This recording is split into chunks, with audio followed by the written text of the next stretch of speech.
खुलुमबाय BTR news चेनेलाव गासिखौबो बरायबाय। आंनि चेनेलखौ साबस्क्राइब खालायखाबा साबस्क्राइब खालायदो आरो बे खाथिनि बेल आइकन बेलखौ थुनानै होदो जाहाथे गोदान भिडिअ हगारनो सिगांग्रो नटिफिकेसन सौहैनाय बायदि।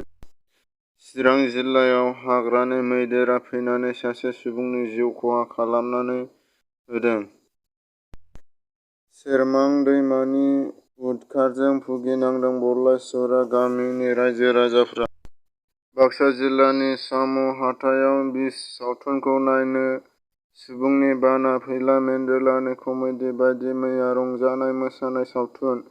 बे सावथुनखौ नायनो थाखाय साम' हाथायाव रायजो राजाफ्रा लैहोर लैहोर नायनो बाहागो लाहैदों। गसाइगावआव हरनि समाव सना रुफा आरो रां खावनानै लांनाय जाथाया चिराङाव फैदों एबा रायजो राजाफोरनि गेजेराव चिराङाव नुजाथिनाय जाहैदों। पाटगाव गामियाव दैयाव गबनानै सासे सुबुंनि जिउ खहा जादों।